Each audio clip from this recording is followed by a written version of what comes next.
वंदे श्री प्रभु सद्गुरुं गुणनिधिं सद्भक्तकल्पद्रुमं मंदानां शरणं शरण्यममलं नाथं त्वनाथाश्रयम् यत्सत्तावशजेन स्थावरभवो देहसुचेष्टान्वितः सोऽयं वो विदधातु वाञ्छितफलं माणिक्यकल्पद्रुमः। सदाशिवसमारम्भां शङ्कराचार्यमध्यमाम् अस्मदाचार्यपर्यन्तां वन्दे गुरुपरम्पराम्। इन शब्दों में समस्त गुरु परंपरा के चरणों में, प्रभु महाराज के चरणों में अनंत कोटि प्रणाम अर्पित करते हुए आज इस दत्त जयंती के परम पवित्र अवसर पर आप सभी सद्भक्तों को संबोधित करते हुए मुझे विशेष प्रसन्नता की अनुभूति हो रही है। संसार जो है वो दुखमय है। संसार में दुख है और प्रत्येक मनुष्य की इच्छा यह है कि हम इस दुख से मुक्त हों और सुख की प्राप्ति हमको। सुखम में सर्वदा भूयात् दुखम मा भूत कदाचन। सुखम में सर्वदा भूयात्, दो ही इच्छाएं हैं। कौन सी? पहली इच्छा कौन सी? सुखम में सर्वदा भूयात्, मुझे हमेशा सुख की प्राप्ति हो। और दूसरी इच्छा क्या? दुखम मा भूत कदाचन, मुझे कभी भी दुख न हो। इति इच्छा सर्वसामान्ये ते ज्ञानादेव सिद्ध्यतः। सभी सर्वसामान्य आप सबकी इच्छा यह है कि दुख न हो और सदा सर्वदा सुख की प्राप्ति हो। ये दुख इसलिए होता है क्योंकि हम जहां रह रहे हैं, जिन वस्तुओं से, व्यक्तियों से, परिस्थितियों से, घटनाओं से हमारा नित्य संबंध बन रहा है, वो सब दुखमय है। ऐसा है, आपने कोयले की दुकान देखी? कोयले की दुकान, कोळशाचं दुकान पाहिलात का? हो म्हणायचं। तिथे आत गेल्यानंतर पांढरा शुभ्र कुर्ता घालून, पांढरा शुभ्र धोतर नेसून, सफेद कुर्ता, सफेद धोती पहन के कोयले की दुकान में अगर आप जाएंगे तो क्या होगा? काला हो जाएगा। ऐसा है, भगवान ने स्वयं इस संसार को दुखालयम अशाश्वतम कहा। दुखालय यानी क्या? देवालय यानी क्या? देवालय, देवालय म्हणजे काय? जिथे देव राहतो। पुस्तकालय म्हणजे काय? हा, जिथे पुस्तक असतात। विद्यालय म्हणजे काय? मदिरालय म्हणजे काय? दुखालय म्हणजे काय? जहां केवल दुख ही दुख है, जहां केवल दुख ही दुख है। अब वो दुख क्यों है? तो भगवान ने उसका भी उत्तर दिया, ये ही संस्पर्शजा भोगा दुःखयोनय एव ते आद्यन्तवन्तः कौन्तेय न तेषु रमते बुधः। दुख इसलिए है क्योंकि इस संसार में जो भोग हम लेते हैं वो सारे कैसे हैं? संस्पर्शजा भोगा। इंद्रियों का विषयों के साथ जब संस्पर्श होता है तब भोग होता है। आप लोगों के पास मोटरसाइकिल किसके किसके पास है? कार किसके किसके पास? हाथ उठाइए। कार जिसके पास है, मोटरसाइकिल जिसके पास है, हाथ उठाइए।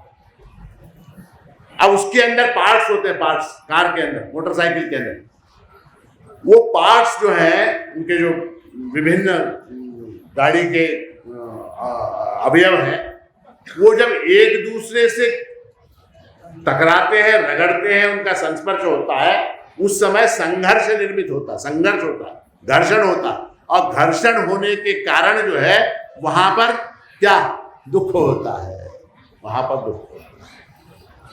उसको जो है दो पार्ट्स, गियर बॉक्स है या आपका व्हील बेस है, उसके अंदर जब दो पार्ट्स आपस में एक दूसरे से टकराते हैं तो वहां पर संघर्ष होता है, उस संघर्ष के कारण दुख होता है। समझ रहे बात?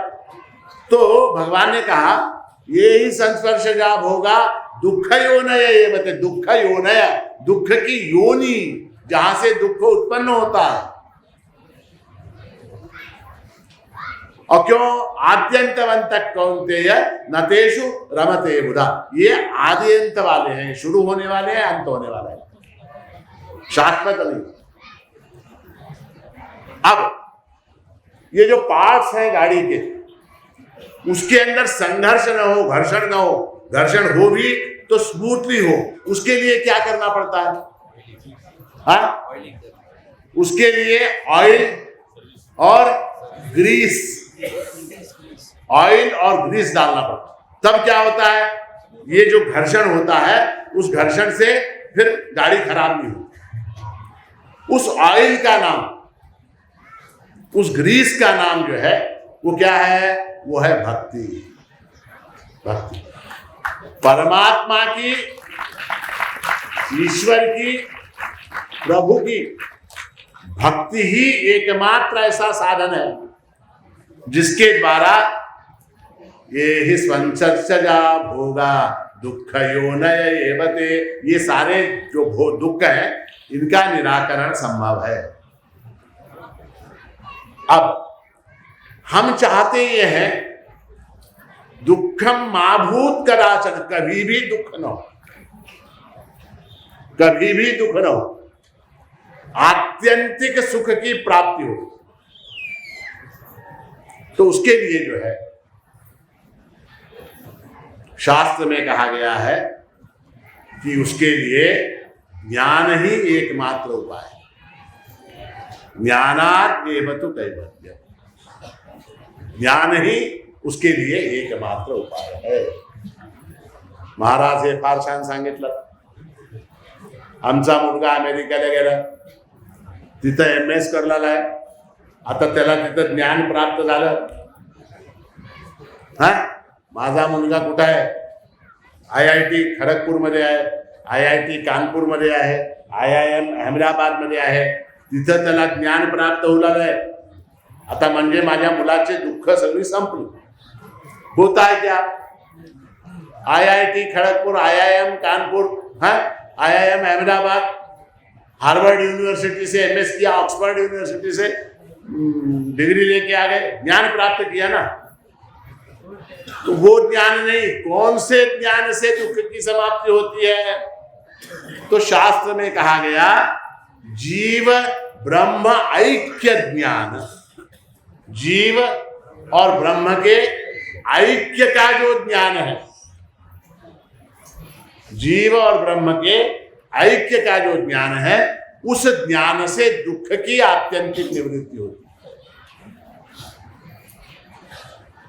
कहा भी गया श्लोकार्थेन प्रवक्ष्यामि यदुक्तं ग्रंथ कोटिभिः, क्या? ब्रह्म सत्यम जगन मिथ्या जीवो ब्रह्मैव नापरः, जीव ही ब्रह्म है, जीव ही ब्रह्म है।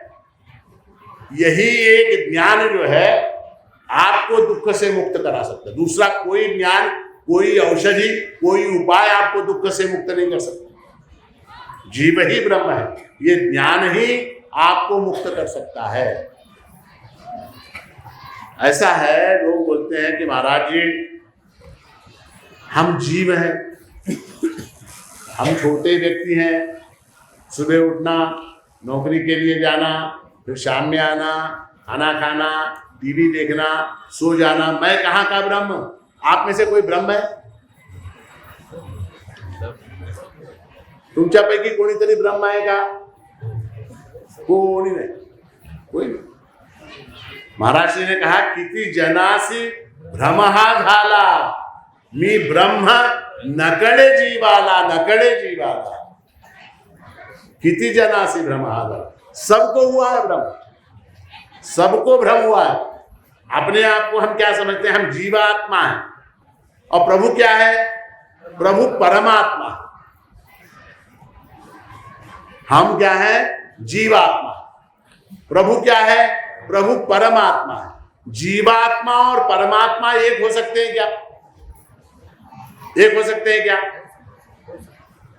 तो ऐसा है कि आत्मा एक है, आत्मा एक है. महाराज ने क्या कहा? आत्मा एकचि सर्वांतरि हो. भगवान ने ये कहा क्षेत्रज्ञ मां विद्धि सर्वक्षेत्रेषु भारत. इन सारे देहों के अंदर जो है चैतन्य रूप से मैं ही बस रहा हूं. श्रुति ने भी कहा स यश्चायं पुरुषे यश्चा सावादित्ये स एकः. ऐसा है कि ये बड़ा भ्रम है. हमको बड़ा भ्रम. किस बात का भ्रम है? कि वो एक कैसे है? भाई हम अनेक हैं, हम अनेक हैं, एक कैसे हुए? सीधा सा, सिंपल सा, छोटा सा, बहुत ज्यादा शास्त्र चर्चा नहीं करूंगा, एक छोटा सा उदाहरण आपको दे दूंगा. ऐसा है, आप सबके पास मोबाइल फोन है क्या? नहीं है? नहीं है? है. अब वो मोबाइल फोन के अंदर जो नेटवर्क होता है, मोबाइल फोन के अंदर जो नेटवर्क होता है, वो एक होता है या अनेक होता है? हाँ? अब ये मोबाइल फोन आपके पास, सबके पास है मोबाइल. अब ये नेटवर्क जो है वो एक है या अनेक है? अच्छा, उस नेटवर्क को आप देख सकते हैं क्या? नेटवर्क इता है क्या, इता है क्या, इता देख सकते हैं क्या? हाँ? अच्छा, वो नेटवर्क का साइज मालूम है आपको कितना है? हाँ? छोटा है, बड़ा है, लंबा है, काला है, गोरा है, ब्राह्मण है, क्षत्रिय है, वैश्य है, शूद्र है, क्या है? हाँ? कुछ भी नहीं मालूम नेटवर्क के बारे में. अच्छा, नेटवर्क अगर हमको दिखाई नहीं देता तो वो नहीं है ऐसा कह सकते हैं क्या? मला कुठं दिसू लागला नेटवर्क, मला कुठं दिसना नाहीच नाही, ऐसा बोल सकते हैं क्या? हाँ? क्यों नहीं बोल सकते? हाँ?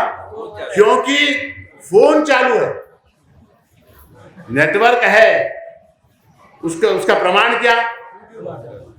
असन्नेव स भवति, है ना? अगर उसको असत माना, इसको नेटवर्क को, तो फिर क्या हो जाएगा? ये भी असत हो जाएगा, ये भी असत हो जाएगा. अच्छा, वो जो नेटवर्क है वो इस फोन का अंग है क्या?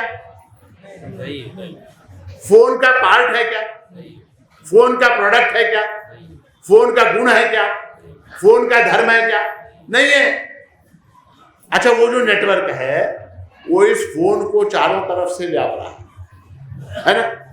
चारों तरफ से वो इस फोन को व्याप रहा. व्याप कर भी इस फोन की मर्यादा के बाहर नेटवर्क है क्या? नहीं. हाँ? इस फोन की मर्यादा के बाहर नेटवर्क. इसकी मर्यादा के बाहर जो दूसरा फोन है उसके अंदर फिर है क्या? नहीं नेटवर्क. तीसरा फोन है उसके अंदर है क्या? नहीं. 1000 फोन है उनके अंदर है क्या? नहीं है. अच्छा, मान लीजिए ये फोन टूट गया, गिर गया, टूट गया, कुछ हो गया, पानी में गिर गया, फोन खराब हो गया. नेटवर्क का कुछ नुकसान होता है क्या? नेटवर्क का कुछ नुकसान होता है क्या? तो आत्मा जो है उसका अगर हमको उदाहरण देना है आज की भाषा में, तो नेटवर्क के समान सर्वत्र व्याप्त है, सर्वत्र व्याप्त. आत्मा न कहीं जाता है न कहीं आता है. आत्मा न मरता है न उत्पन्न होता है. उसका न रूप है, न रंग है, न आकार है, न नाम है, कुछ नहीं है उसका, मगर फिर भी उसी की सत्ता से सब चलता है। वायुर्यथैको भुवनम प्रविष्टः रूपम रूपम प्रतिरूपो बभूव एकस्तथा सर्वभूतांतरात्मा रूपम रूपम प्रतिरूपो बहिश्च। ऐसी श्रुति है, कठोपनिषद की श्रुति है। वायु है, वायु जो है वो सर्वत्र है क्या? नहीं, सब तरफ है। किंबहुना उस वायु के कारण ही हम सब जीवित हैं। अब यहां देखिए आप, ये उदाहरण मैंने नेटवर्क का दिया, मोबाइल का दिया, अब श्रुति ने वायु का उदाहरण दिया। वो वायु प्राण अपान गति से मेरे इस देह को चेतन बनाती है, वही वायु इस आदमी के देह को चेतन बनाती है, वही वायु इस महिला के देह को चेतन बनाती है, वही वायु उस बालक की देह को चेतन बनाती है, वही वायु किसी वृद्ध की देह को चेतन बनाती है, वही वायु कुत्ते के देह को चेतन बनाती है, सूअर के शूकर के देह को चेतन बनाती है, मच्छर के देह को चेतन बनाती है, हाथी के देह को, शेर के देह को, घोड़े के देह को, गधे के देह को। वही एक वायु जो आपकी नासिका के द्वारा शरीर के अंदर संचरण कर रही है, वही वायु जो है कुत्ते में, शूकर में भी वही वायु है। वायु यथैको भुवनम प्रविष्टः, सबके अंदर प्रविष्ट है। रूपम रूपम प्रतिरूपो बभूव, उस वायु ने अनेक रूप धारण कर लिए। कहीं वो महिला बन गई, कहीं पुरुष बन गया, कहीं बालक बन गया, कहीं वृद्ध बन गया, कहीं कुत्ता बन गया, कहीं ऊंट बन गया, कहीं शेर बन गया, कहीं बैल बन गया, है ना। अग्निर्यथैको भुवनम प्रविष्टः रूपम रूपम प्रतिरूपो बभूव एकस्तथा सर्वभूतांतरात्मा रूपम रूपम प्रतिरूपो बहिश्च। पुनः अगली श्रुति है कठोपनिषद। अग्नि, अग्नि यानी क्या? तापमान। वो तापमान जो है सबके अंदर समान है क्या? नहीं है। किंबहुना उस तापमान के कारण आप जीवित हैं। मान लीजिए आपका टेम्परेचर, महाराज प्रवचनाला गेलो होतो, मग काय झालं, भंडार खाण्यात जाऊ म्हणून उठलो, मग काय झालं, एकदम 106 डिग्री ताप आला। आता काय पुढे, काय पुढे भंडार खाण्यात जायचं नाही, आता पुढे तिकडेच 106। महाराज थंडी इतकी झाली, काय झालं, टेम्परेचर किती झालं, 94 म्हणजे काय, आता पुढे काय, काहीच नाही, तिकडेच ते एकच रस्ता। तापमान प्रत्येक के शरीर में है, चर अचर में है। ये कपड़े को हाथ लगाइए गर्म है, ये लकड़ी को हाथ लगाइए इसके तापमान है, इसको हाथ लगाइए ये बहुत गर्म है, ये गर्म है। ताप हरेक के अंदर है, चर अचर के अंदर ताप। हिमालय में जाइए वहां भी ताप है। कितना है ताप? -40 डिग्री है, वो भी ताप है। तो वो जो आत्मा है वो जब व्यक्ति के स्तर पर अभिव्यक्त होता है तब उसको जीवात्मा कहते हैं। जब वो आत्मा समष्टि के स्तर पर अभिव्यक्त होता है तब उसको परमात्मा कहते हैं। व्यक्ति और समष्टि आप समझते हैं कि नहीं? कुछ कठिन तो नहीं हो रहा, चालले का डोक्यावर।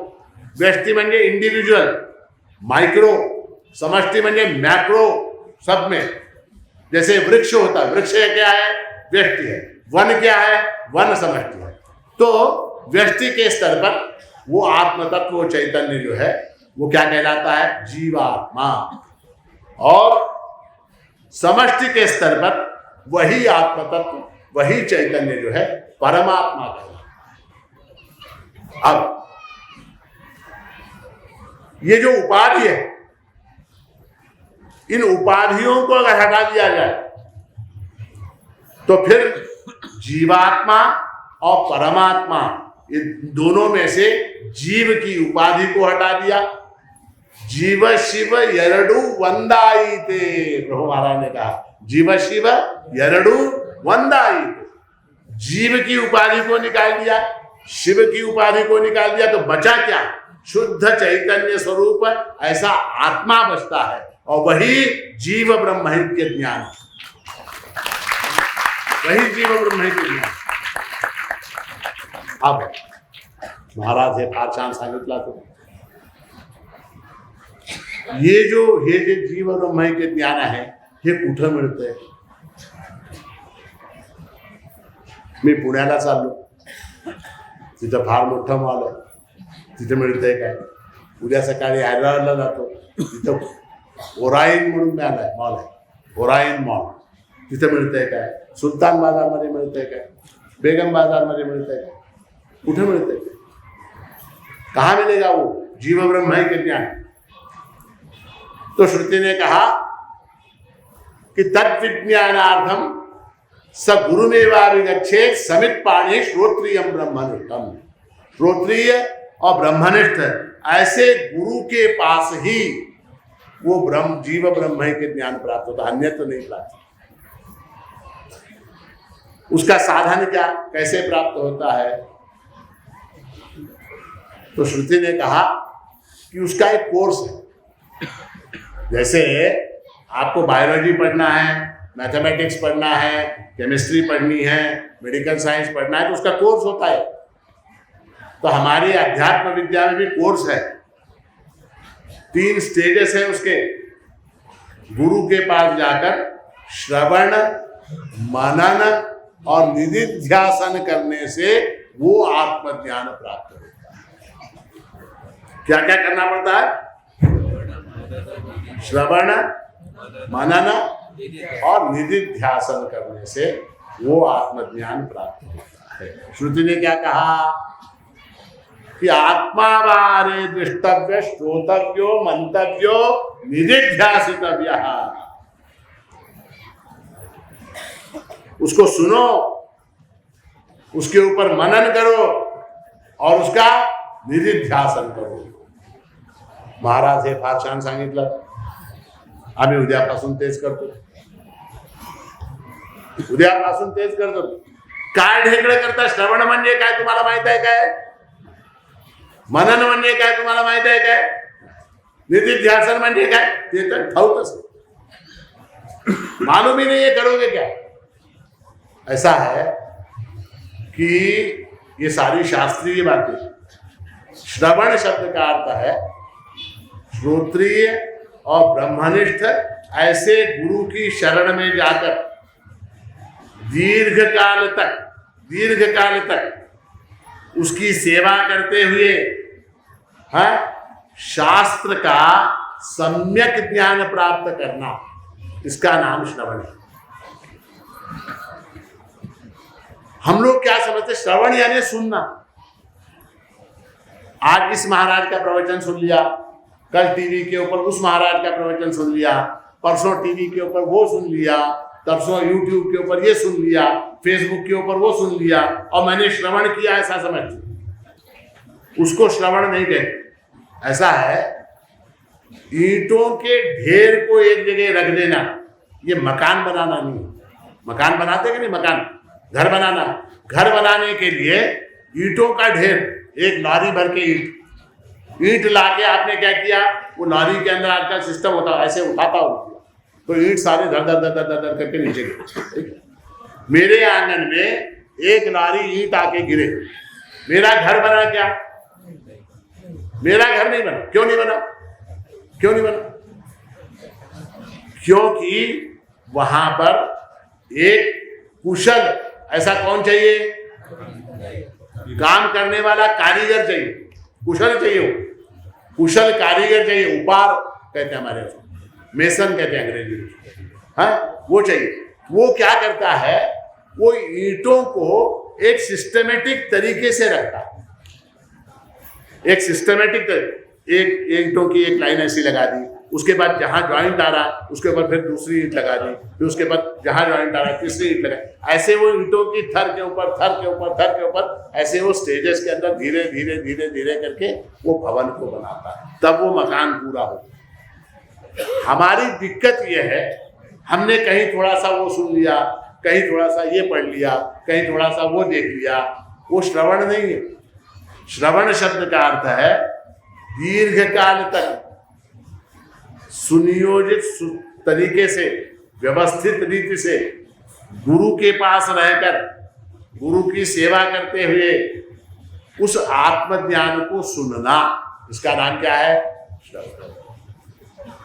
अब ये जो श्रवण हम करते हैं उस समय हमारे मन में अनेक शंकाएं आती। हमारे मन में, जैसा प्रभु महाराज ने कहा, क्या कहा महाराज जी ने, क्या कहा है कि बंध मुगति नहीं ब्रह्म तु साचा, क्यों रोता रंडा। बंध मुगति नहीं ब्रह्म तु साचा। अब बंध भी नहीं है, मोक्ष भी नहीं है, फिर क्या है?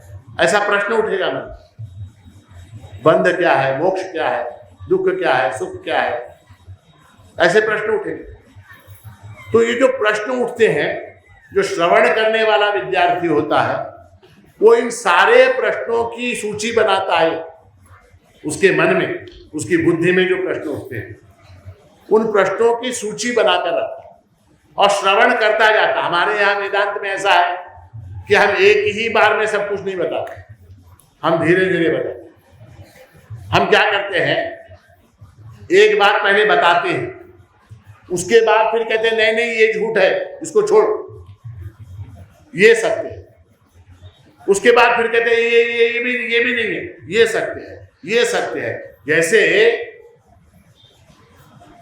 ये होता है ना, क्या कहते हैं उसको, प्याज, पलांडू, उसकी जो परतें होती, परतें वो जैसे खोलते हैं उस तरह से बुद्धि की परतें खोलता है वेदांत शास्त्र। पहले कहा अन्न ही ब्रह्म है, क्या कहा? अन्न ही ब्रह्म है।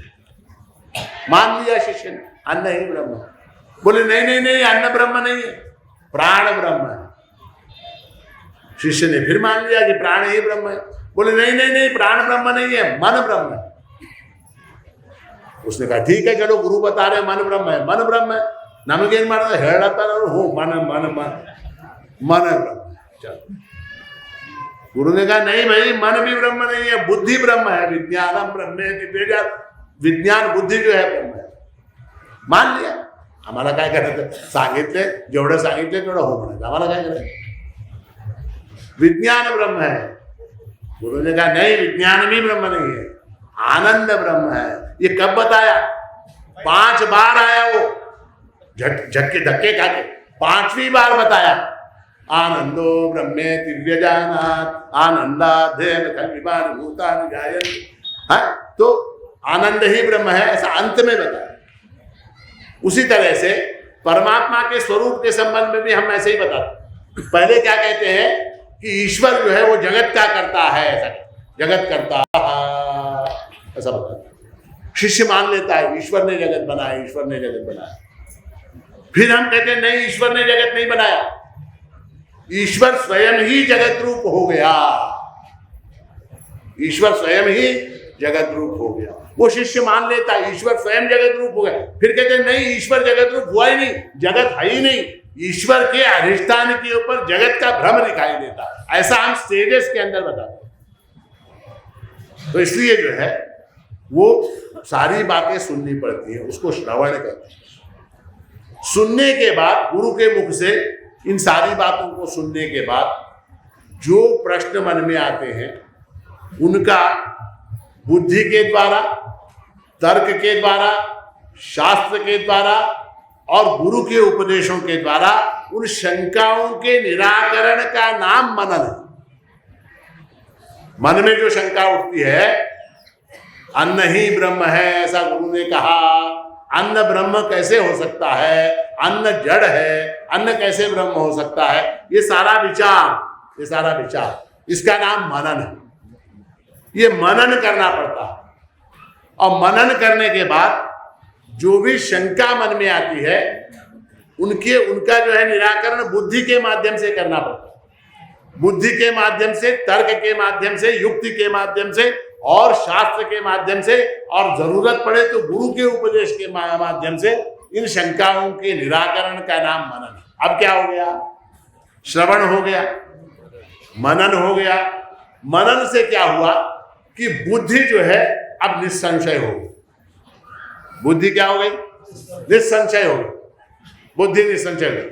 मैं ही ब्रह्म हूं ऐसा ज्ञान किसको हुआ? किसको हुआ? बुद्धि को हुआ। बुद्धि को हुआ अहम ब्रह्मास्मि ऐसा ज्ञान, मैं ब्रह्म हूं।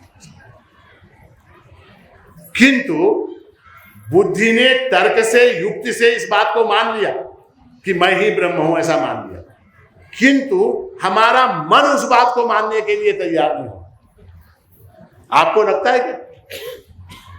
हाँ, आपको लगता है आप ब्रह्म है? नहीं, नहीं लगता। क्यों? मन जो है वो इस बात को मानने के लिए तैयार नहीं है। मन मानने को तैयार, जब तक मन नहीं मानेगा तब तक ये सारा ज्ञान व्यर्थ है। तो इसलिए जो है बुद्धि ने तर्क के आधार पर, युक्ति के आधार पर, शास्त्र के आधार पर, गुरु के वचनों के आधार के ऊपर जिस बात को बुद्धि ने स्वीकार किया उसको मन से स्वीकार करवाना, इसका नाम निधिध्यास है। इसका नाम क्या है? निधिध्यास है।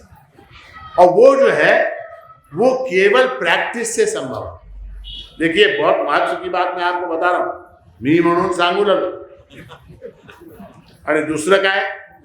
फुकट सांगू। ऐसा है श्रवण में मनन में, श्रवण में मनन में गुरु सहायता कर सकता है, निधिध्यासन में गुरु सहायता नहीं करता। वहां अकेले ही हमको वो प्रैक्टिस करनी पड़ती है। उदाहरण मैं हमेशा क्या देता हूं? साइकिल चलाने का उदाहरण देता हूं। साइकिल जब हम चलाना सीखते हैं तो क्या करते हैं? कोई मामा होता है, कोई एक चाचा होता है, कोई बड़ा भाई होता है, कोई दोस्त होता है, वो क्या बोलता है? चल चल चल तू बैठ, तू बैठ, तू हैंडल पकड़, तू मार पैडल में से, मैं पकड़ता हूं, मैं पकड़ता हूं, मैं पकड़ता हूं, बोलता है कि नहीं? और धीरे धीरे थोड़ा आगे जाते, 10 मीटर आगे जाते ही वो अपना हाथ, उसके बाद साइकिल किसको चलानी पड़ती है? निधिध्यासन जो है वो साइकिल चलाने जैसा। उसको उदाहरण साइकिल का इसलिए दिया गया है क्योंकि साइकिल चलाना एक अत्यंत असंभव ऐसी क्रिया है। 2 पहिए के ऊपर, देखिए सोचिए आप, 2 पहिए के ऊपर एक व्यक्ति बैठे और वो न गिरे, ऐसा संभव है क्या? सोचिए आप, साइकिल 2 पहिए, केवल 4 पहिए नहीं है, उसको आधार नहीं है, उसको कोई आधार नहीं है, बैलेंस नहीं है, केवल 2 पहिए हैं। उन 2 पहियों के ऊपर एक व्यक्ति बैठा हुआ है और वो चल रहा है, और गिरता नहीं, वो गिरता नहीं। ये कमाल, ये बहुत बड़ा चमत्कार है। क्यों नहीं गिरता? वो क्यों नहीं गिरता? वास्तव में उसको गिरना चाहिए। वास्तव में अगर देखें तो 2 पैरों के ऊपर कोई चीज खड़ी नहीं हो सकती, इधर गिरेगी इधर गिरेगी, उसको गिरना चाहिए, किंतु वो नहीं गिरता। क्यों नहीं गिरता? बैलेंस है। तो निधिध्यासन जो है उस साइकिल चलाने की तरह वो प्रैक्टिस है। जो गुरु के मुख से सुना, जिसको युक्ति के माध्यम से, तर्क के माध्यम से, शास्त्राधार से मेरी बुद्धि ने स्वीकार किया, उसको जो है अपने आचरण में उतारना, अपने मन में उतारना, इसका नाम निधिध्यासन। होता यह है हम में से बहुत से लोग श्रवण और ज्यादा से ज्यादा मनन तक पहुंचते, उसके आगे की सीढ़ी हम छोड़ते। तो निधिध्यासन का तात्पर्य है जो गुरुमुख से सुना, युक्ति से, बुद्धि से, शास्त्र से, जिसको बुद्धि में हमने बैठाया, वो मन में उतरे, इसका नाम निधिध्यासन। तो आत्मा बारे द्रष्टव्य श्रोतव्यो मंतव्यो निधिध्यासितव्यः।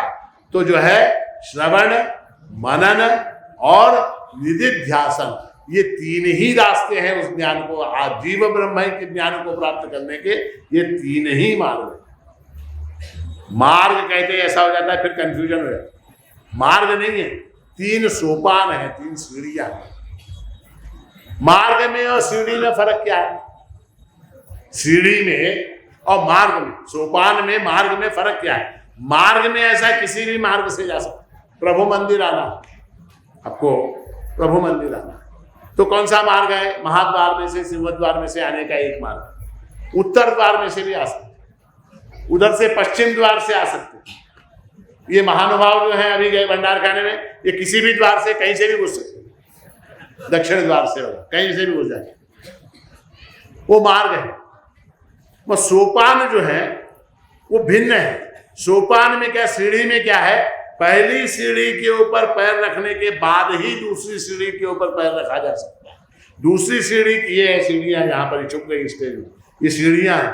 ये पहली सीढ़ी के ऊपर पैर रख के बाद में दूसरी सीढ़ी के ऊपर, दूसरी सीढ़ी से तीसरी सीढ़ी, तीसरे बीच में की सीढ़ी को अगर छोड़ दी तो क्या हो जाएगा, है तो दांत गिरेंगे, दांत जो है वो हाथ में आ जाएंगे। तो जीव ब्रह्म के ज्ञान को प्राप्त करने के लिए शास्त्र ने जिस मार्ग का निर्धारण किया है वो क्या है, श्रवण, मनन और निधिध्यासन. महाराज हे फार छान सांगितलं, हे फार बरं केलं, आता सांगून टाकलं. पण ह्याच्याने आमचं काय होणार है, इससे हमारा क्या लाभ होने वाला है. जीव ब्रह्म के ज्ञान को प्राप्त करने से हमारा क्या लाभ होगा, आमचा काय फायदा त्याच्यामध्ये, उसका लाभ क्या है. तो उसके शास्त्र में दो लाभ होता है. जीव ब्रह्म के ज्ञान के लाभ क्या है, तो दो लाभ. कौन कौन से, एक को कहते हैं जीवन मुक्ति और दूसरी को कहते हैं विदेह मुक्ति. कौन से जीवन मुक्ति, विदेह मुक्ति.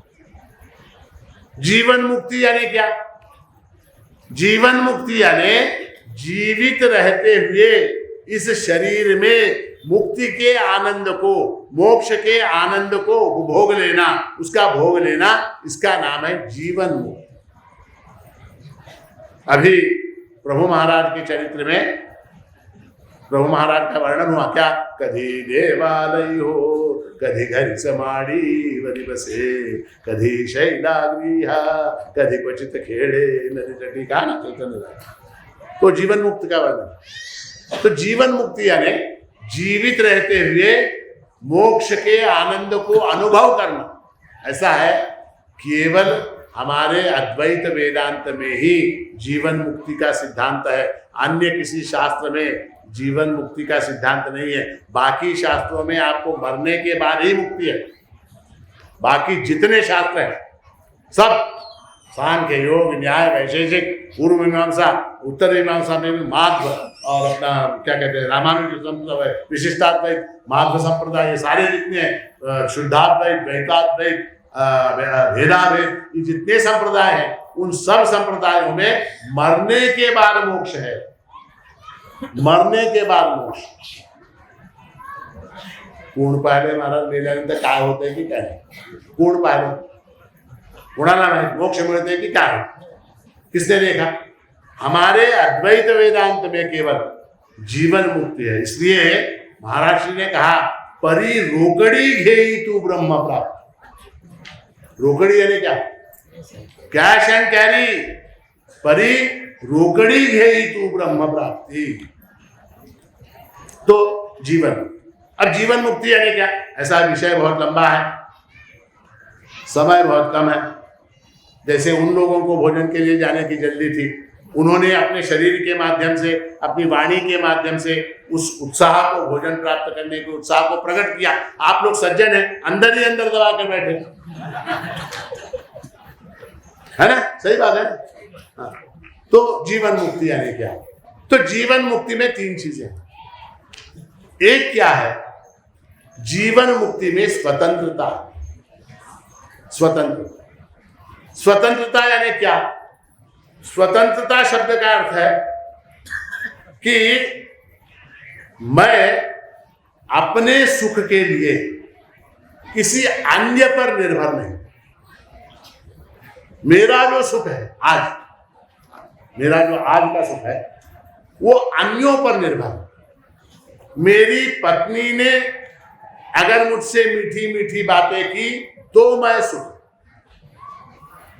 मेरी पत्नी ने अगर मुझसे मीठी मीठी बातें की तो मैं सुख. हो गई देख के लिए ऐसा बोली तो फिर मैं दुख. अभी कहा भारत दीक्षित की बात की है, मेरे मित्रों ने अगर मुझसे हेलो गुड मॉर्निंग वगैरह किया तो मैं सुख, नहीं किया तो मैं, मेरे व्हाट्सएप के ऊपर के फोटो को वाओ नाइस करके अगर उन्होंने कहा तो मैं सुखी। व्हाट अ पिक ऐसा बोला तो मैं पिक, खुश खुश खुश। अगर नहीं बोला, कौन जिसको भेजा था, अगर उसने हाय वाओ वगैरह नहीं बोला तो फिर क्या, दुख। तो मैं अपने सुख के लिए अपने परिवार वालों के ऊपर निर्भर हूं, मैं अपने सुख के लिए अपने घर की वस्तुओं के ऊपर निर्भर हूं। मोबाइल फोन का चार्जर अगर गुम जाए, चार्जर, तो कितनी बेचैनी होती है ना, बेचैनी। मैं चार्जर कुठे गेले, माझं चार्जर काय जीव गेले, चार्जरच गेले। हाँ, चार्जर कुठे गेले, चष्मा कुठे गेले की काय, चष्मा कुठे काय, डोळे गेले, चष्माच गेले, दूसरा नहीं। उसके ऊपर निर्भरता है। बहुत से लोगों की निर्भरता इतनी है, सुबह अगर एक कप चाय नहीं मिले तो बिस्तर से नहीं उठ सकते, उनका दिन ही प्रारंभ नहीं होता, स्नान भी नहीं कर सकते। निर्भर है, वस्तुओं के ऊपर निर्भर है, घटनाओं के ऊपर निर्भर है। मला काय की बाबा, मला आमच्या घरातच झोप येते, मला दुसरीकडे झोपच येत नाही। आता जाताना काय घर घेऊन जातो बरोबर, आमच्या घरातच झोप आहे, मला दुसरीकडे येईच ना, झोपच आहे। क्यों? निर्भर है वो, उस कमरा, उसका वो पलंग, उसका बिस्तर, उसका तकिया, वो वातावरण, वो पंखा, खट खट खट खट, वो आवाज आनी चाहिए उसको, वो आवाज उसको आनी चाहिए, खट खट खट। त्यांच्या घरात सुई म्हणते, मला झोपच आहे। निर्भर, वस्तुओं के ऊपर निर्भर है, व्यक्तियों के ऊपर निर्भर है, घटनाओं के ऊपर निर्भर है, परिस्थितियों के ऊपर निर्भर है। आकाश में बादल आ जाए तो ये परेशान हो जाए, हे असं झालं की मला काबर की फार वाईट वाटतं, तुझ्याने काय होणार आहे बाबा, ते प्रकृती आहे, ते परमात्मा करणार आहे, तू कोण? आबाळ आबाळ झालं की मला फार त्रास। अरे तो वातावरण के ऊपर निर्भर है, वस्तुओं के ऊपर निर्भर है, व्यक्तियों के ऊपर निर्भर है अपने सुख के लिए, है। और यही वस्तुएं मुझको सुख भी देती है, दुख भी देती है। देखिए आप, अब क्या हो गया, मैं इन वस्तुओं का, इन व्यक्तियों का, इन घटनाओं का, इन परिस्थितियों का मैं नौकर हो गया, मैं गुलाम हो गया उनका। मेरी स्वतंत्रता समाप्त हो गई, मेरी स्वतंत्रता समाप्त हो गई। जीवन मुक्त जो होता है वो किसी पर निर्भर नहीं रहता। गेले जाईल त्यात दुःख कसले, जाणार ते जाऊ दे, तू राहोरी उगा सदा भगत जा, होणार ते हो दे। उसको आने वाले की, जाने वाले की चिंता नहीं होती। तो पहला लाभ क्या है, जीवन मुक्त का पहला लक्षण क्या है, तो वो स्वतंत्र होता है। दूसरा क्या, दूसरा ये कि वो पूर्ण होता है, पूर्ण होता है। वो किसी वस्तु का, किसी व्यक्ति का, किसी घटना का, किसी परिस्थिति के अभाव को महसूस नहीं करता। क्यों नहीं करता, क्यों नहीं करता, अभाव को क्यों नहीं महसूस? मेरे पास ये कम है, मेरे पास वो कम है, मेरे पास ये कम है, ऐसा क्यों नहीं मानता हो? क्यों नहीं मानता? क्योंकि ध्यान दीजिए, शुरुआत से जीव ब्रह्मैक्य ज्ञान उसको हो चुका है, इसलिए वो क्या है, जीवन मुक्त है। और जीव ब्रह्म ऐक्य ज्ञान यानी क्या, जो परमात्मा पूर्ण है उसके साथ उसकी एकता हो गई है, तो अपूर्णता कहां बची, अपूर्णता कहां बची? अपूर्णता वहां होगी ना जहां अभाव होगा। मान लीजिए आपको, आप में से किसी सौभाग्यशाली को भारत के राष्ट्रपति ने गोद ले लिया, दत्तक घेतली म्हणून समजा, द्रौपदी मुर्मू मॅडम आहेत की नाही, त्यांनी तुम्हाला दत्तक घेतले म्हणून समजा, आता तुम्हाला कशाची कमी है? हाँ, किस बात की कमी है? किसी चीज की कमी नहीं है, हाँ? तो इसीलिए जो है परमात्मा जो पूर्ण है, पूर्णमदः पूर्णमिदं पूर्णात् पूर्णमुदच्यते, ऐसा जो परमात्मा है, उस परमात्मा से एक रूप हो जाने के बाद फिर आपको किस बात की कमी रही? ब्रह्मविदाप्नोति परम, अपने आप को जिसने ब्रह्म स्वरूप जान लिया वो क्या आपनोति, परम सब कुछ पा लेता है। अच्छा, वो श्रुति ने बड़ा मजेदार कहा। श्रुति कहती है एक एक करके नहीं पाता वो, आज क्या, आज घर, कल क्या, कल पत्नी, परसों क्या, परसों बेटा, उसके बाद क्या, उसके बाद पैसा, उसके बाद एप्पल का मोबाइल, उसके बाद फ्रिज, उसके बाद टीवी, उसके बाद क्या। ऐसा नहीं, युगपत ये सारे सुख, ये सारे भोग एक साथ उसको प्राप्त हो जाते। किसको? जिसने परमात्मा से ऐक्य का ज्ञान जिसको हो गया, उसको ये सारे सुख जो हैं, ऐहिक और पारलौकिक दोनों प्रकार के सुख जो हैं, उसको स्वयमेव प्राप्त हो जाते हैं। उसको किसी चीज की कमी नहीं रहती। तो दूसरा लाभ क्या हो गया? दूसरा लाभ हो गया पूर्णत्वम। जीवन मुक्ति का तीसरा लक्षण क्या है? तीसरा लक्षण है समत्वम। अभी भगवद गीता के कई श्लोक पढ़े गए। सुख में, दुख में, लाभ में, हानि में, जय में, पराजय में, मान में, अपमान में, हर्ष में, अमर्ष में, सारी परिस्थितियों में वो क्या रहता है? वो सम रहता है। सिद्ध सिद्ध्यो समो भूत्वा समत्वम योग उच्यते। वो सम रहता है। सम यानी क्या? सम यानी क्या आप बताइए? अब परीक्षा, सम यानी क्या?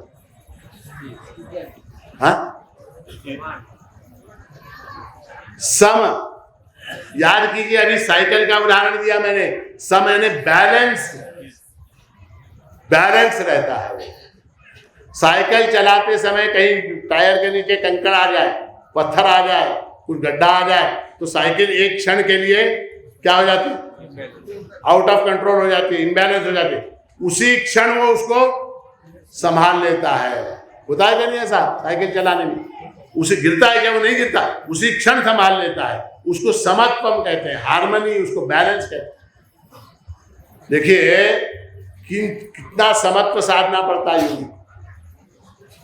बुद्धि से, बुद्धि, मन, प्राण, इंद्रिय, देह, श्वास, इन सबका समत्व साधना पड़ता है। उसके अलावा परिस्थितियां, उसके अलावा सुख दुख, उसके अलावा मान अपमान, हानि लाभ, यश अपयश, जय पराजय, मान अपमान, इन सब में जो है वो समत्व देखता है। कौन? जीवन मुक्त, जिसको जीव ब्रह्म के ज्ञान हो गया, वो क्यों देखता है ऐसा? क्यों देखता है? इसलिए देखता है क्योंकि ये सारी चीजें जितनी हैं, इनके मिथ्यात्व का उसको ज्ञान हो चुका है। इनके मिथ्यात्व का उसको ज्ञान हो चुका है। मैं जब छोटा था, अभी आज की घटना बता रहा हूं। मैं जब छोटा था, इसी दत्त जयंती उत्सव के यात्रा में, इसमें अपने क्या कहते हैं, दुकानों में, वो एक कार बटन बंद खरीद के लाया था। वो कार लेके जो है मैं बहुत खेलता था। वो कार मुझे अत्यंत प्रिय थी। ठीक है, उसके लिए मैंने बहुत हट किया, बहुत जिद किया, बहुत रोया, बहुत कुछ तंदाना करके वो कार मैंने प्राप्त की थी। और कार जब टूटी फूटी खराब हुई तो मैं बहुत रोया वगैरह, परेशान हुआ, सब कुछ हुआ। मुझे अभी तक वो याद है इसी उत्सव में। आज जो है हमारा प्रज्ञान भी वैसी ही एक गाड़ी लेके आया, वैसी ही एक गाड़ी लेके आया। मैंने उससे कहा, तो बेटा सड़क खोटा से है, वही परेशान हो जाता नहीं हो बात तो तसा है, तो ऐसा तो सड़क बेकार, ये बेकार है। ये बात मैंने आज उसको बताई, उसने मानी क्या? उसकी दृष्टि में वो मूल्यवान है क्या? वो कार उसकी दृष्टि में मूल्यवान है। मैंने क्या कहा? मैंने कहा बेकार है। क्यों बेकार है? उसके मिथ्यात्व का, उसकी निरुपयोगिता का, उसके क्या मतलब, उसके वेस्ट है, वो फालतू है, ऐसा निश्चय हो गया। अभी 4-5 साल पहले की घटना पर, प्रभु जयंती में 8 नवंबर के दिन हमारे प्रधानमंत्री महोदय ने क्या किया था? 2016 में नोटबंदी घोषित कर। नवंबर 8 तारीख याद रखिए, नवंबर 8 को नोटबंदी घोषित हो गई। उसके कुछ महीने भर बाद जयंती उत्सव हुआ। जयंती उत्सव समाप्त हुआ। समाप्त होने के बाद प्रभु मंदिर की हुंडी खोलते हैं लोग प्रतिवर्ष, अत्यंत समारंभ पूर्वक खोलते हैं उसको, भक्त का आर्य कल्पद्रुम वगैरह बोल के खोलते हैं। खोल के वो जो भी उत्सव में आप लोग उसके अंदर डालते हैं वो लेके कार्यालय में आए तो उसमें जो है 1000 रुपए के 2 बंडल। महाराज 2 लाख रुपए काय कराओगे 2 लाख रुपए? हाँ, क्या करेंगे उसका? 1000 के 2 बंडल डाले थे किसी भक्त ने, बहुत पुण्यात्मा, उसे 1000 के 2 बंडल प्रभु की हुंडी में डाले। हाँ, अब वो मिथ्यात्व का हमको ज्ञान है उसका, वो 1000 क्या, वो अगर 10 लाख भी डालता तो उसकी कोई वैल्यू नहीं थी। हाँ, वो ज्ञान जब हो जाता है तो ये बाकी की चीजें जो है वो झूठी लगने लगती है। जब तक वो ज्ञान नहीं होता तब तक वो सत्य है ऐसा लगता है, वो नोट जो है सच्चे हैं ऐसा लगता है, वास्तव में वो क्या है? वो झूठे हैं। तो दूसरी बात मैं आपको समत्व की बात कर रहा था, समत्व।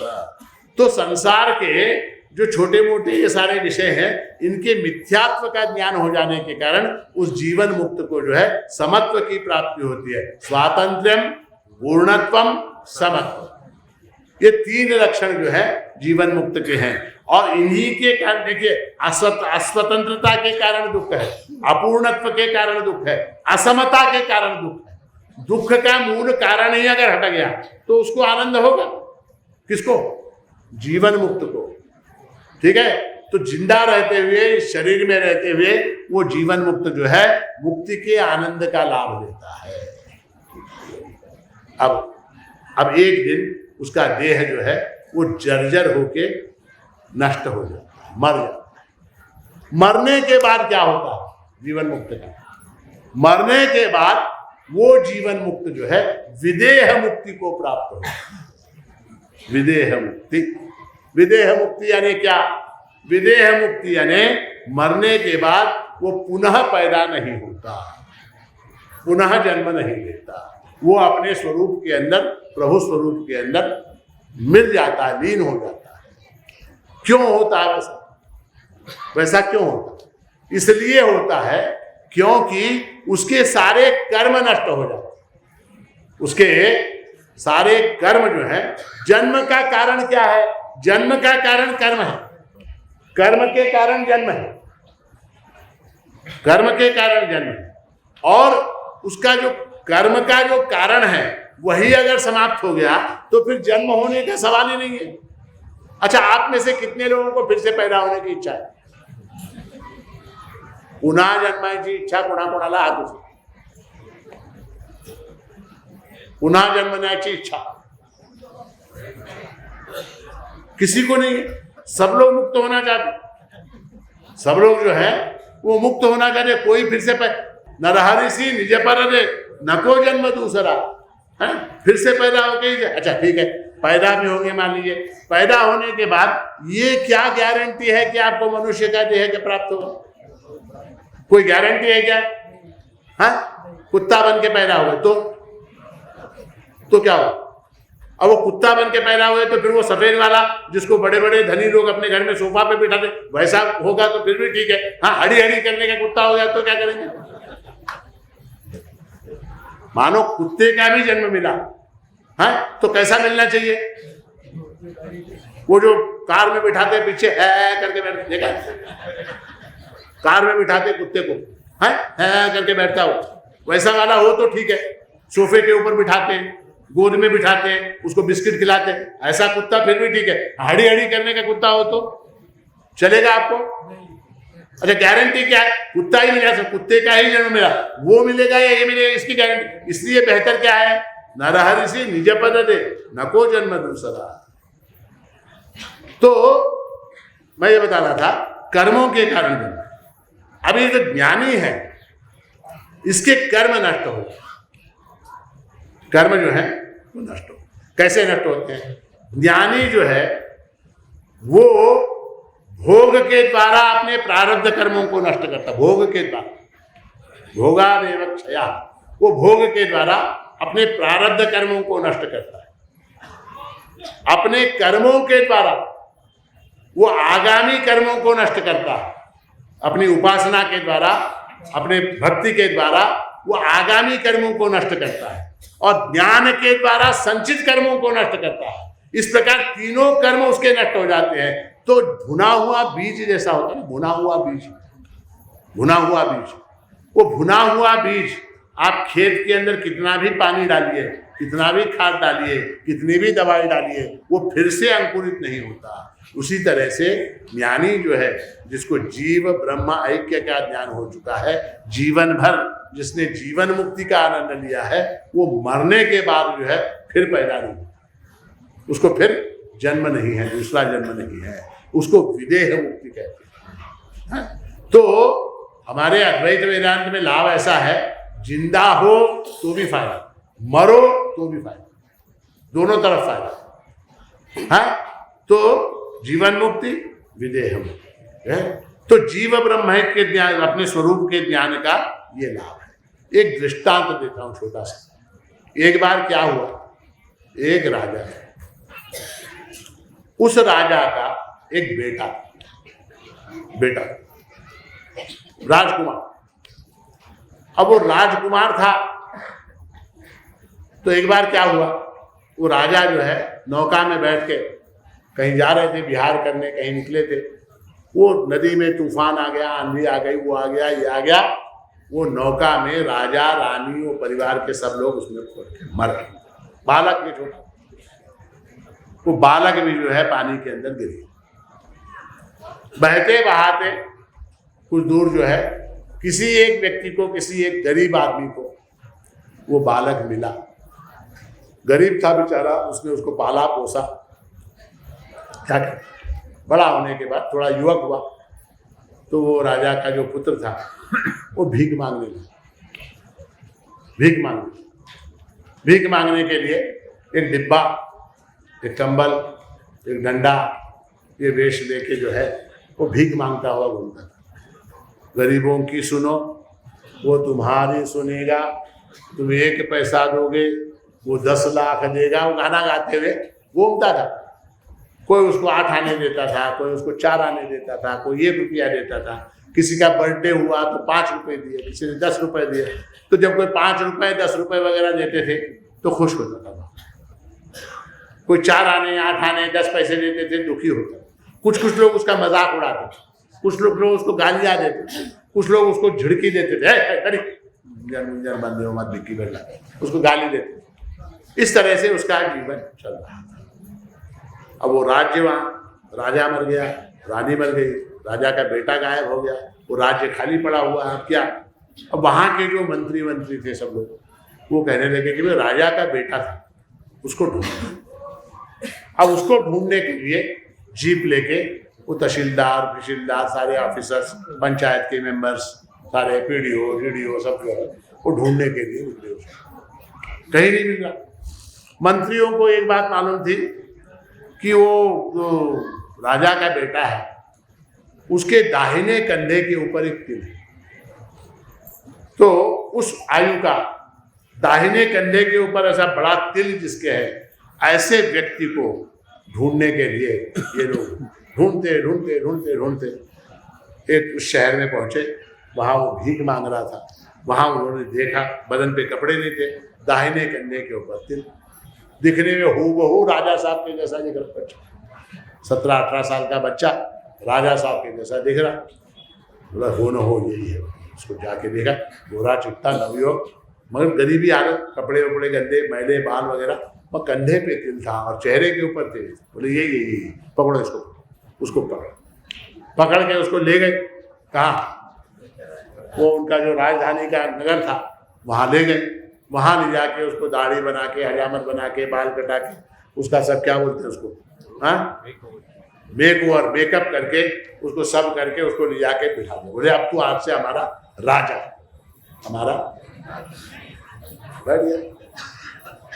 बैठे, उसका डब्बा, उसका कंबल, उसका डंडा वगैरह सब छीन लिया। इसको जो है राजा का पोशाक पहना के बिठा दिया। 1-2 साल हो गए, अब ये राजा बन गया। राजा बने, एक दिन इसने अपने सेक्रेटरी को, मंत्री को, प्रधान जी को बुलाया, हमको जिस दिन तुम पकड़ के लाए उस दिन हमारा डब्बा, हमारा कंबल, हमारा डंडा, वो सब सामान कहाँ है?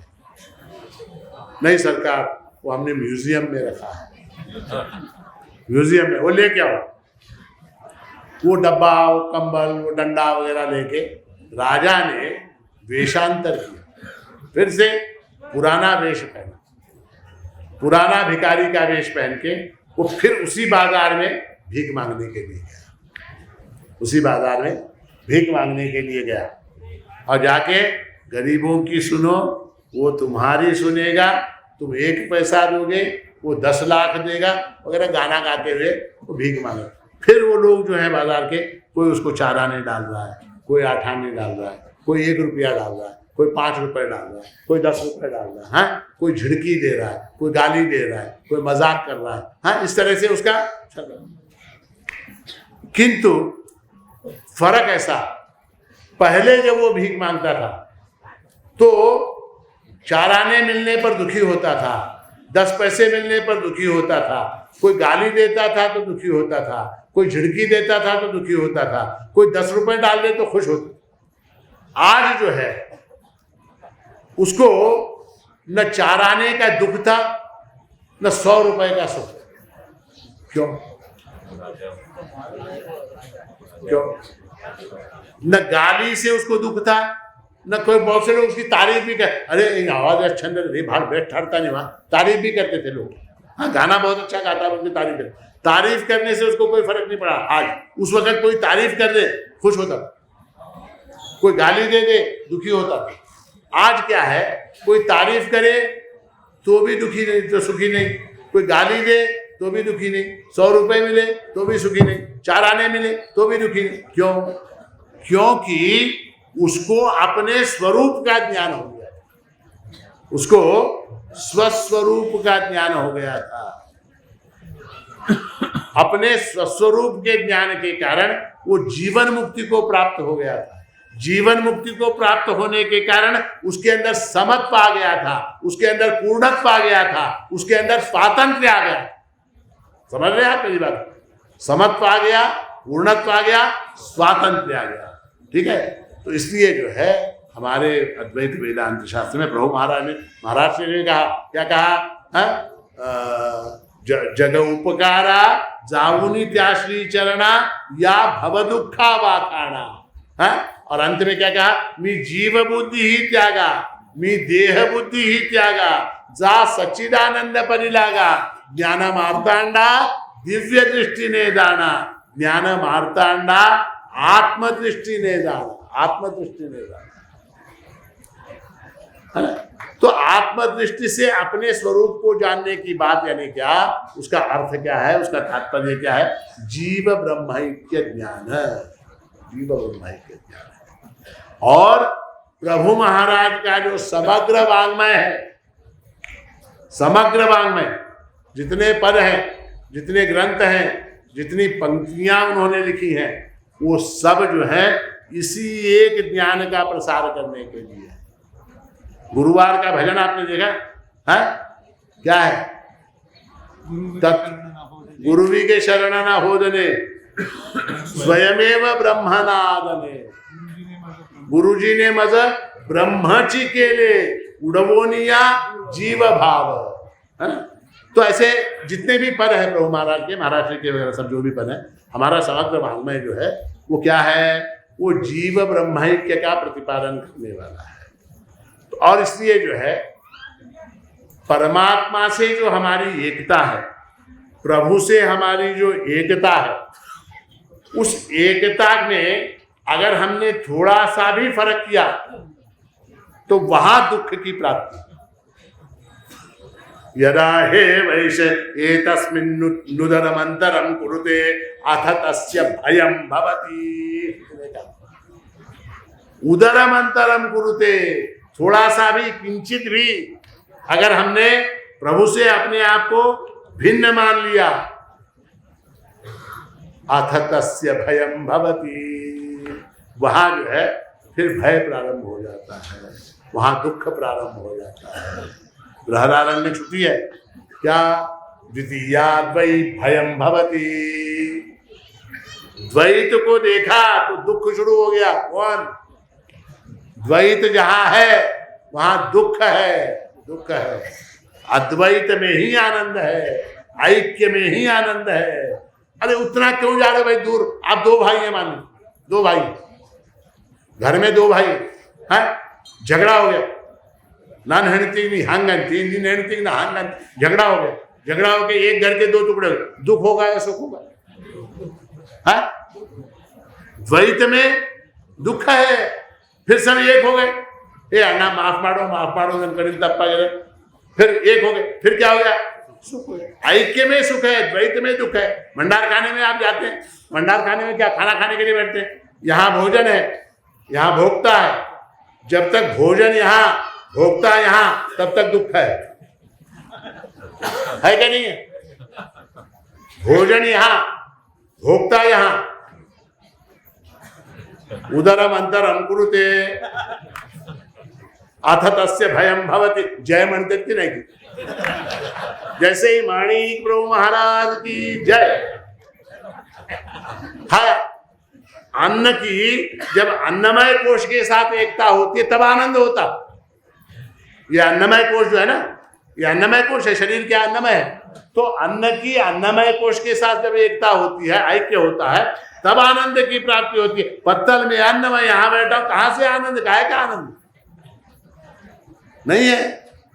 तो जीव ब्रह्म के ज्ञान जो है उसको प्राप्त, वो जो है आप लोगों तक पहुंचाने के लिए प्रभु महाराज का अवतार है।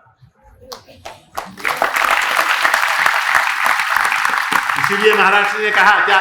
अद्वैत बोधु अमिहाची हो अमुचा धंधा हो, अमुचा धंधा। तो उस अद्वैत ज्ञान को, जीव ब्रह्म के ज्ञान को प्राप्त करने के लिए, उसका उपदेश करने के लिए प्रभु महाराज का अवतार हुआ है। और उस बोध को ग्रहण करने के लिए दत्त जयंती महोत्सव, उस बोध को ग्रहण करने के लिए, उस बोध को ग्रहण करने के लिए ये दत्त जयंती महोत्सव है। तो दत्त जयंती महोत्सव में आप लोग शरीक हुए, यहाँ पर आए, इतनी दूर से यहाँ शरीक हुए, उसका लाभ क्या क्या पाया? यहाँ है भंडार परवा गेलतो त्या आंबटवानं बरोबर झालं नव्हतं तिथं, तर एकादशीला शिरा छान झालं, यही पाया क्या? यही पाया क्या? एकादशीला शिरा छान झालं, द्वादशीला काय पुरणपोळी छान झाली, यही पाया क्या? ज्ञानामृतम भोजनम, ये ज्ञानामृत का जो भोजन है वो महत्व का है, ये प्रसाद महत्व का है। ये प्रसाद आपको भरपेट मिले, ऐसी प्रभु महाराज के चरणों में प्रार्थना करते हुए, और उस जीव ब्रह्मैक्य ज्ञान के प्रति आपके मन में रुचि उत्पन्न हो, श्रद्धा उत्पन्न हो, और उसके लिए आप श्रवण मनन निधिध्यासन रूपी प्रयास करें, और उसके फलस्वरूप आपको जीवन मुक्ति, अंततः विदेह मुक्ति की प्राप्ति हो, ऐसा आशीर्वाद देते हुए इस प्रवचन को यहाँ विराम देता हूँ। अवधूत चिंतन श्री गुरुदेव दत्त सद्गुरु माणिक प्रभु महाराज की जय।